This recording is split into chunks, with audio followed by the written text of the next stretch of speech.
Good morning, everybody. Welcome to the program. It's Tuesday, September 1st, coming to you live from our studio in Seoul. I'm Kim Mo-kyun. Before we get started, these are the stories we're following at the top of the hour. South Korea's finance ministry has proposed a record $468 billion budget for 2021.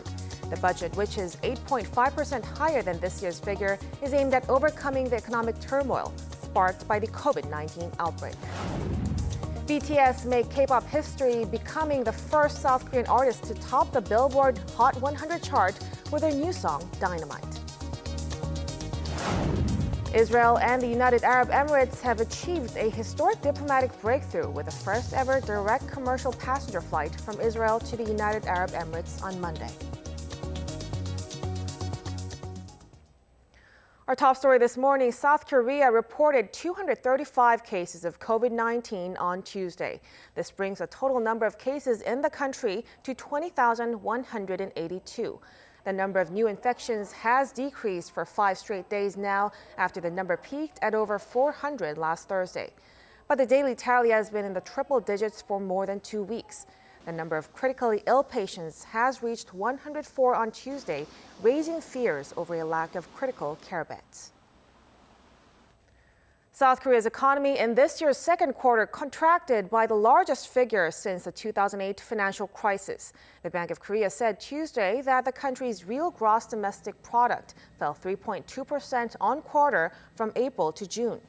Though it is 0.1 percentage point higher than the central bank's estimate, it is still the lowest growth rate in around 11 years. On year, the economy shrank by 2.7%. The contraction was mainly caused by the huge drop in exports. Exports plummeted 16.1% in the second quarter, the biggest fall in more than 56 years, with declining demand for automobiles and mobile phones. Real gross national income also fell 2.2% on quarter. South Korea has unveiled a record budget bill for next year in a bid to cope with the nation's COVID-19 woes and fund the country's post-virus economic recovery. Our Ji-young has this report. South Korea has proposed a record $468 billion budget for 2021. This was revealed Tuesday by the Ministry of Economy and Finance. The proposed bill is 8.5% higher than this year's budget, and it's aimed at overcoming the economic turmoil sparked by the COVID-19 outbreak.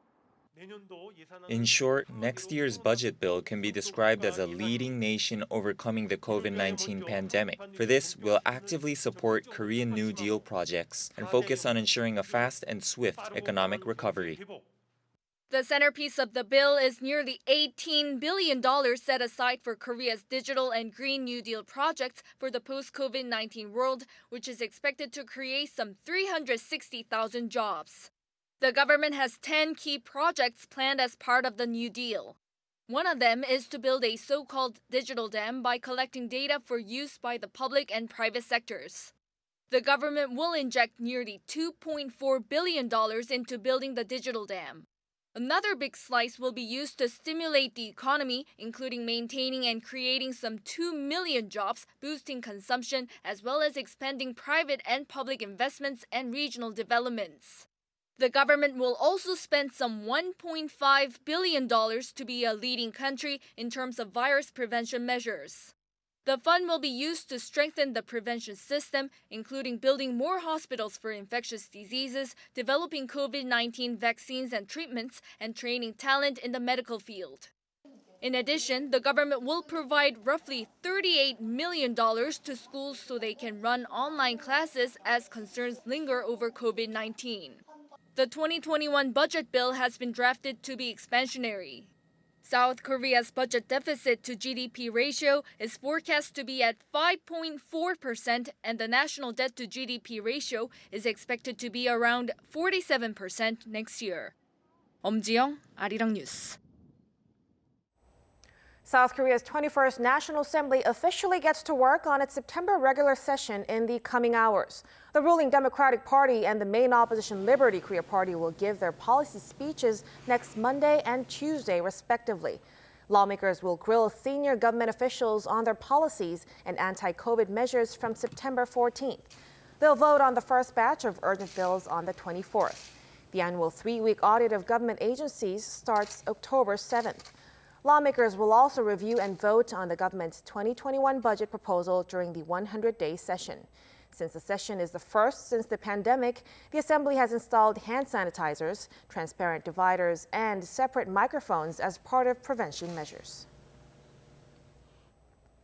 South Korea's trainee doctors who've been on strike in protest against the government's health care reform plans will hold a press conference in the coming hour to clearly deliver their stance to the public.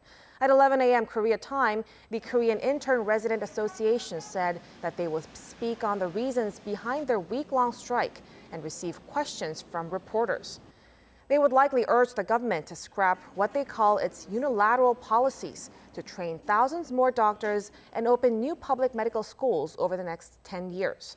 Much attention is focused on the conference as they could mention whether they will continue with the strike or return to work.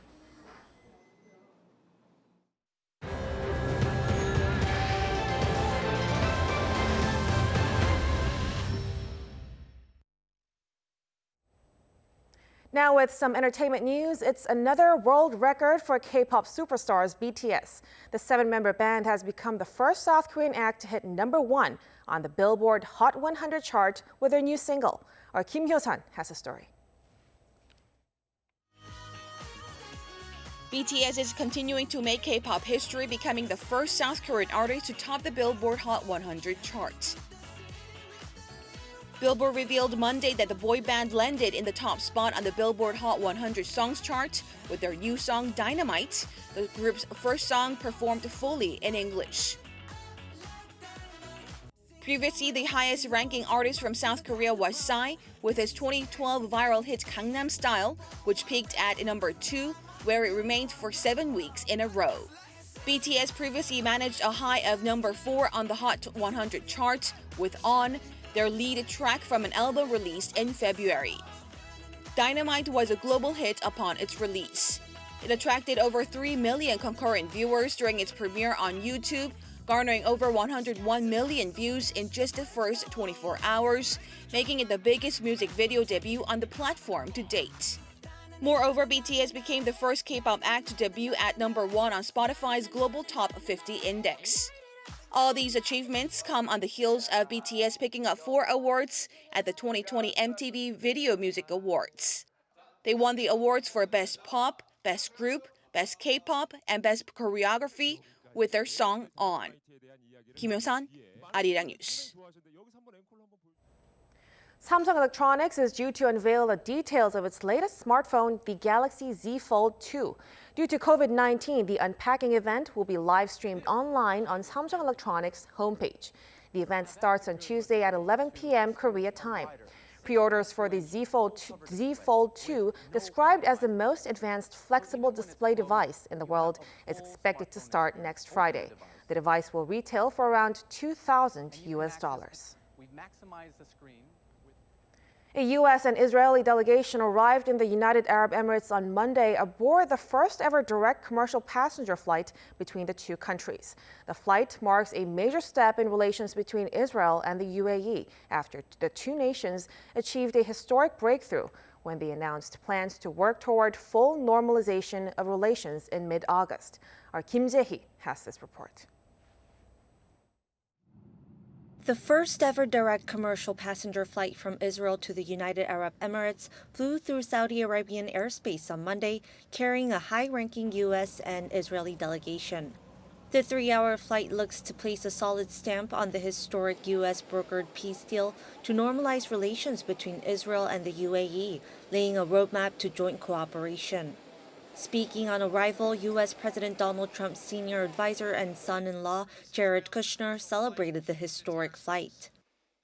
We just completed a truly historic flight, the first ever commercial flight from Israel to an Arab Gulf country. Also historic was the Kingdom of Saudi Arabia granting permission for this Israeli commercial flight to use its airspace.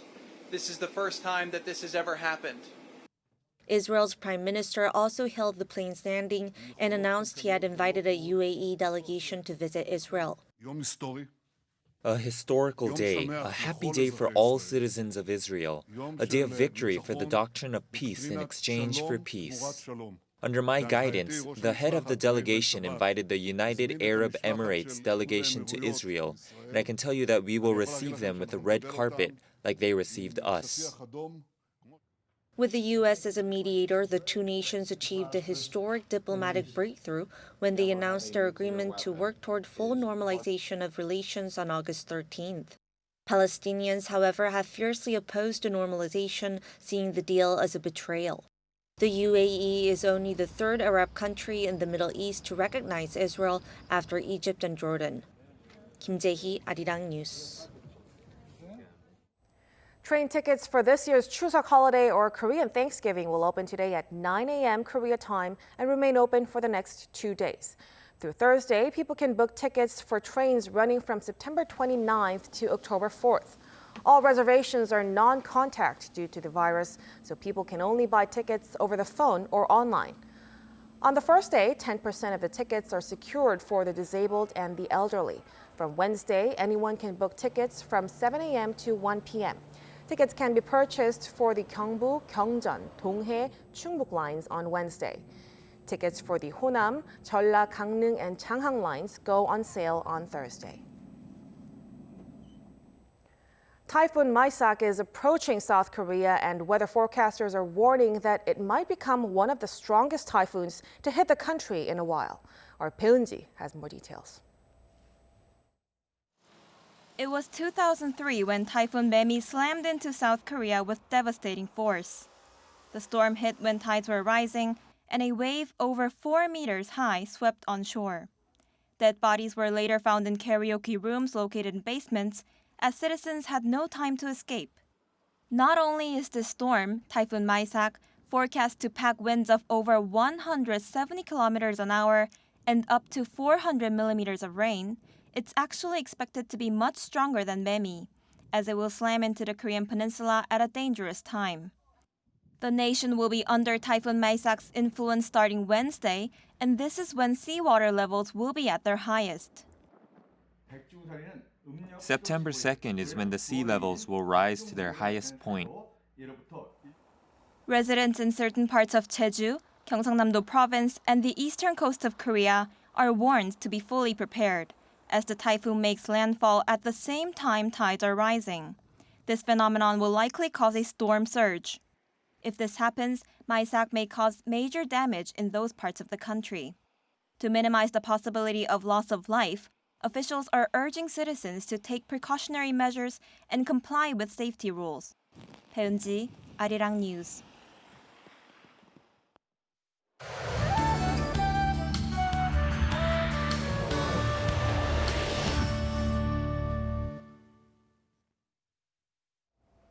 Good morning. So we are starting September on a stormy note. Typhoon Maysak is a stronger system than Typhoon Bobby was.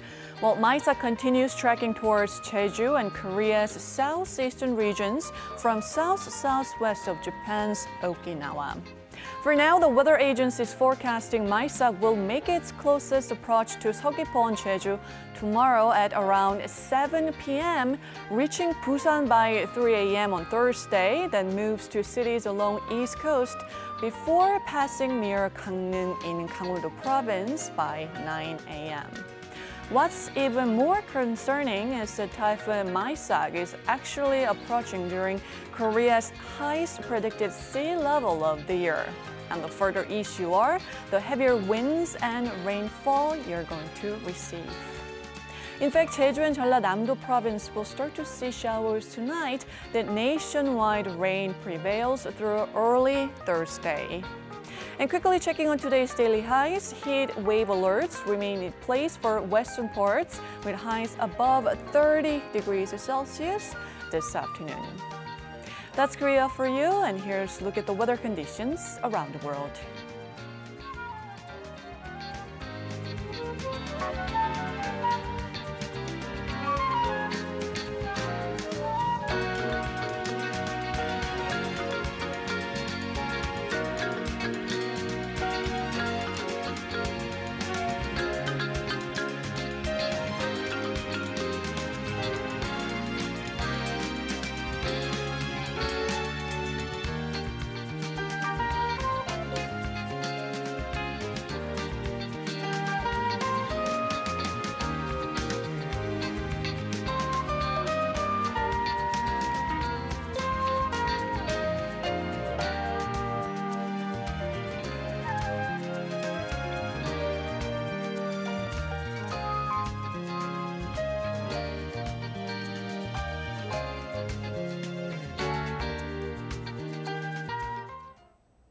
That's a wrap for us at the hour on Arirang News. We'll be back with more of the day's headlines at noon Korea time, so stay tuned.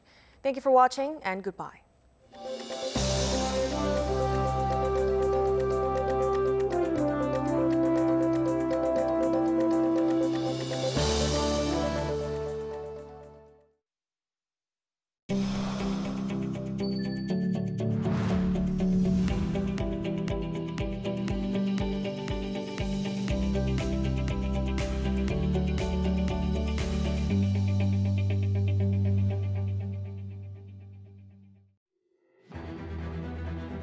Record-breaking torrential rains have caused extensive damage nationwide.